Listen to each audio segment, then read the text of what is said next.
समय के पास इतना समय नहीं कि आपको दोबारा समय दे सके। वक्त नहीं लगाइए दोस्तों ये निर्धारित करने में कि आपको जीवन में क्या करना है, वरना वक्त निर्धारित कर देगा कि आपका क्या करना है। स्वागत करता हूं दोस्तों आपके अपने YouTube चैनल जीएस केंद्र में। इस वीडियो में हम लोग समझेंगे पृथ्वी के कुछ महत्वपूर्ण रेखा के बारे में, ठीक है। और इसी में समझेंगे जो रेखा हैं उनके बीच में जो कटिबंध पाए जाते हैं जिसे हम लोग कहते हैं क्षेत्र, उनके बारे में। तो शुरू से अंत तक देखिए, आपको ये पूर्ण रूप से माइंड में बैठ जाएगा। तो चलिए आज का टॉपिक शुरू करते हैं। देखिए पृथ्वी के रेखा एवं कटिबंध। रेखा में अगर बात करें तो जो इस प्रकार का लाइन खींची गई है इसको अक्षांश कहते हैं। अक्षांश और दशांतर ये एक अलग टॉपिक है, इसके बारे में कभी और चर्चा करेंगे। ये अक्षांश है, ये टोटल 181 होते हैं, लेकिन इसमें मेन मुख्य है जो हमने यहाँ पे लिख दिया है, ठीक है। और दशांतर की बात की जाए तो दशांतर इस प्रकार से रहता है, ठीक है, यानी कि वो अर्धगोला के समान रहता है। तो चलिए हम लोग पहले समझते हैं पृथ्वी के जो महत्वपूर्ण रेखा होते हैं उसके बारे में। देखिए पृथ्वी जो है, यहाँ पे पृथ्वी को हम लोग क्या कहते हैं, पृथ्वी में हम लोग रहते हैं उसको कहते हैं भूमि, है ना, जहां पे हम लोग रहते हैं। तो एक लाइन जो है, एक रेखा जो है पृथ्वी के बीचों बीच से गया है, भूमि के मध्य से जो रेखा गया है, तो भूमि के मध्य से गया तो कहते हैं भूमध्य रेखा, इसी को कहते हैं विषुवत रेखा। और इसका इंग्लिश नाम है इक्वेटर, ठीक है। इक्वेटर, विषुवत रेखा, भूमध्य रेखा, तीनों इसी का नाम है। ध्यान से देखिए आपको याद हो जाएगा। तो इसे बराबर भागों में बांट दिया जाता है, ऊपर वाले को उत्तरी गोलार्ध, नीचे वाले को दक्षिणी गोलार्ध। नॉर्थर्न हेमिस्फीयर, साउथर्न हेमिस्फीयर, ये 0 डिग्री का है। अब देखिए 0 डिग्री से अगर नॉर्थर्न हेमिस्फीयर उत्तर की ओर जाएंगे तो ये कर्क रेखा हो जाता है, जो कि 23.5 डिग्री में काटता है। एक्चुअली पृथ्वी जो है 23.5 डिग्री झुकी हुई है, ठीक है, इसलिए हम इसे यहाँ पे कर्क लिखे हैं। इसे हम लोग इंग्लिश में कहते हैं ट्रॉपिक ऑफ कैंसर, कर्क रेखा हो गया। अब हम साउथ में आएंगे तो कर्क रेखा के अपोजिट हो जाएगा 23.5 डिग्री में मकर रेखा। ध्यान से देखिए आपको याद हो जाएगा। बीचों बीच से जो गया है भूमि के मध्य से भूमध्य रेखा, उसका और एक नाम है जिसे हम लोग कहते हैं विषुवत रेखा, ठीक है, उसी को कहते हैं इक्वेटर। अब 23.5 डिग्री ऊपर की ओर जाएंगे तो कर्क रेखा, अब 23.5 डिग्री नीचे की ओर आएंगे तो मकर रेखा। ऊपर वाले को कर्क रेखा को ट्रॉपिक ऑफ कैंसर और नीचे वाले मकर रेखा को ट्रॉपिक ऑफ कैप्रिकॉर्न। उम्मीद है आप इसे समझ पा रहे होंगे। अब देखिए, अब ऊपर की ओर जाएंगे यानी उत्तर की ओर 66.5 डिग्री में तो मिलेगा हमको आर्कटिक लाइन, जिसे हम लोग कहते हैं आर्कटिक रेखा। ये कितने डिग्री का होता है, तो 66.5 डिग्री का। अब उसके नीचे आएंगे दक्षिण की ओर तो वो 66.5 डिग्री का फिर मिलेगा, जैसे हम लोग कहेंगे अंटार्कटिक लाइन। ऊपर वाला 66.5 डिग्री का आर्कटिक और नीचे वाला 66.5 डिग्री का Antarctic. Arctic circle, Antarctic circle, Arctic वृत्त, अंटार्कटिक वृत्त, उसी को कहते हैं। अब देखिए ऊपर में जो है 90 डिग्री का जो है उसे हम लोग कहते हैं नॉर्थ पोल, उसे हिंदी में कहते हैं उत्तरी ध्रुव। और नीचे वाले जो है इसे हम लोग एसपी यानी कि साउथ पोल, इसका मतलब होता है दक्षिणी ध्रुव। ये 90 डिग्री को दर्शाते हैं। यहीं पे 6 महीना तक दिन होते हैं, 6 महीना तक रात होते हैं, ठीक है। क्यों होते हैं, क्योंकि पृथ्वी झुकी हुई है। इसके बारे में चर्चा हम नेक्स्ट वीडियो में करेंगे, ग्लोब में करेंगे, ठीक है। अब देखिए इसके बारे में तो हम पहले भी बता चुके हैं, फिर बता दिए। देखिए पृथ्वी के बीचों बीच से गया 0 डिग्री का, उसको कहेंगे विषुवत रेखा। भूमि के मध्य से गया भूमध्य रेखा, इंग्लिश में equator. 23.5 degree Tropic of Cancer, 23.5 degree नीचे में ट्रॉपिक ऑफ कैप्रिकॉर्न। ऊपर में कर्क रेखा, नीचे में मकर रेखा। कर्क रेखा, मकर रेखा, विषुवत रेखा बीच से। देखिए ध्यान से, विषुवत रेखा, कर्क रेखा, मकर रेखा, विषुवत रेखा, कर्क रेखा, मकर रेखा। ऊपर में आर्कटिक वृत्त, नीचे में अंटार्कटिक वृत्त, आर्कटिक वृत्त, अंटार्कटिक वृत्त, आर्कटिक वृत्त, अंटार्कटिक वृत्त। फिर ऊपर में क्या है, उत्तरी ध्रुव, नीचे में दक्षिणी ध्रुव, उत्तरी ध्रुव, दक्षिणी ध्रुव। उम्मीद है आप इसे समझ गए होंगे। रेखा तो समझ गए, पृथ्वी में महत्वपूर्ण रेखा है। अब हम लोग समझते हैं कटिबंध, इसी को हम लोग कहते हैं जोन। इसी को क्या कहते हैं, जोन। पृथ्वी में मुख्यतः 3 जोन ही पाए जाते हैं, ठीक है। अब ध्यान से देखिए, माइंड में बैठ जाएगा। देखिए सूर्य जो है, जिसे हम लोग क्या कहते हैं, सन कहते हैं, ये जो है मुख्य रूप से जो प्रकाश देता है तो ये कर्क रेखा और मकर रेखा के बीच में देता है। यहाँ पे देखिए कर्क रेखा और मकर रेखा के बीच में ही इसका प्रकाश रहता है, क्योंकि पृथ्वी जो है ये क्या है, झुका हुआ है। ऐसे अगर पृथ्वी की हम लोग बात करें तो ये पृथ्वी जो है 23.5 डिग्री यहाँ पे झुका हुआ है, ये अक्ष से झुका हुआ है। और ये जो है इधर से जो झुका हुआ है, ये 66.5 डिग्री, ये तल से झुका हुआ है।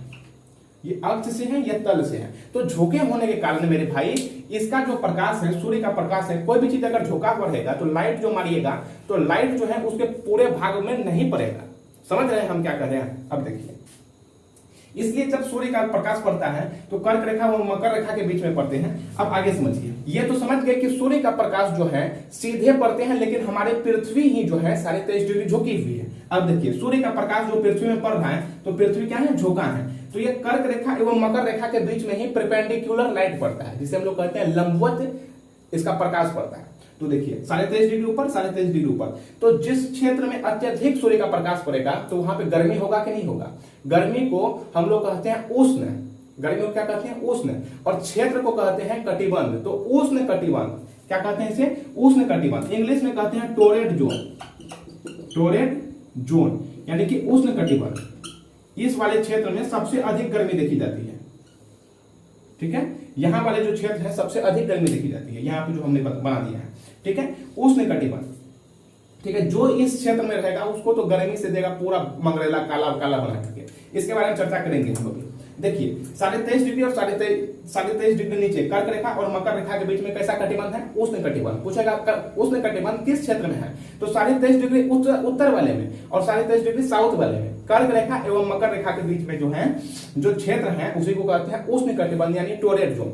अब देखिए 23.5 डिग्री से नीचे 66.5 की ओर और ऊपर में भी 23.5 से लेकर 66.5 की ओर, ये दोनों जो क्षेत्र हैं, ऐसे हम काट दे रहे हैं, ये दोनों जो क्षेत्र हैं इन क्षेत्र में गर्मी भी पड़ता है और ठंडा भी पड़ते हैं, ठीक है। तो ठंडा भी पड़ते हैं और गर्मी भी पड़ते हैं। ठंडा पड़ा तो शीत और गर्मी पड़ गया तो उष्ण, हो गया शीतोष्ण।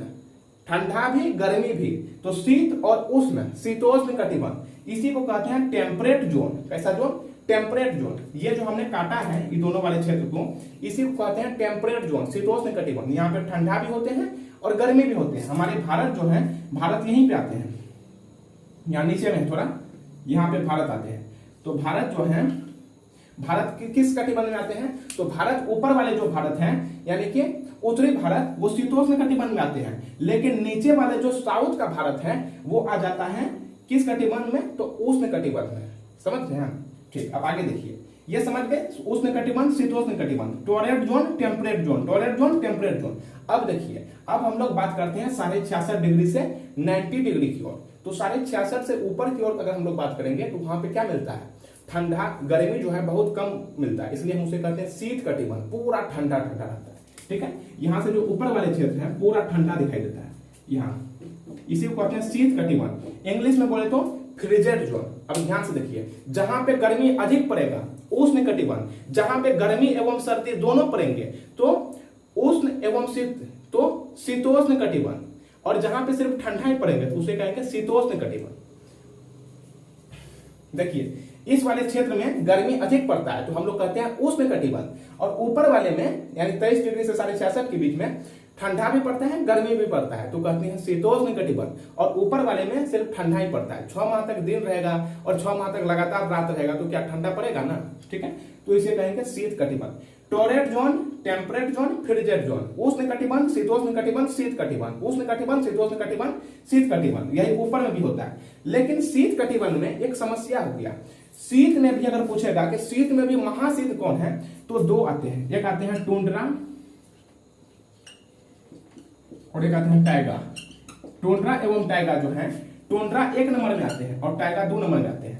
सबसे अधिक ठंडा पूछेगा कि शीत में भी महाशीत कौन है, तो टुंड्रा 1 नंबर में, सबसे अधिक ठंडा टुंड्रा में।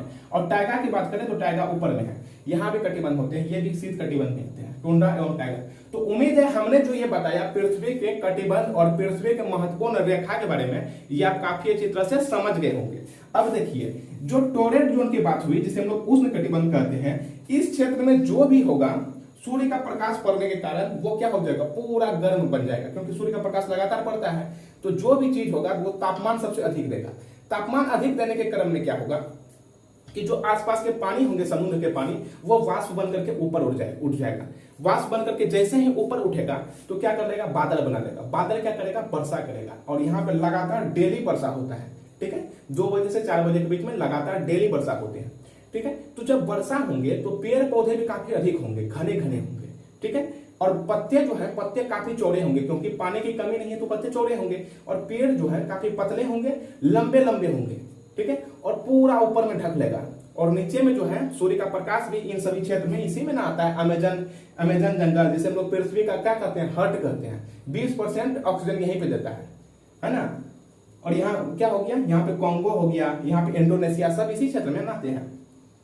ठीक है। तो यहाँ पे क्या होंगे, पेड़ पौधे की भी अधिकता होगी, जिसे बायोडायवर्सिटी जैव विविधता कहते हैं। वे भी विभिन्न विभिन्न प्रकार के होंगे। जीवों में विभिन्न विभिन्न प्रकार के जीव पाए जाएंगे। सांपों में एनाकोंडा, अलग अलग प्रकार के चीज पाए जाते होंगे। ठीक है, अब आगे समझिए। यहाँ क्या होगा, बायोडायवर्सिटी की तो कमी नहीं होगी, जीवों में बहुत सारा जीव होगा, करोड़ों की संख्या में यहाँ पे क्या पाए जाएंगे, जो वनस्पतियां हैं उसकी विस्तार देखी जाएगी विभिन्न विभिन्न प्रकार के। ठीक है, तो उम्मीद है हमने जो ये रेखा एवं ये कटिबंध के बारे में पढ़ाया आप समझ गए होंगे। फिर मिलते हैं नेक्स्ट वीडियो में, तब तक के लिए जय हिंद।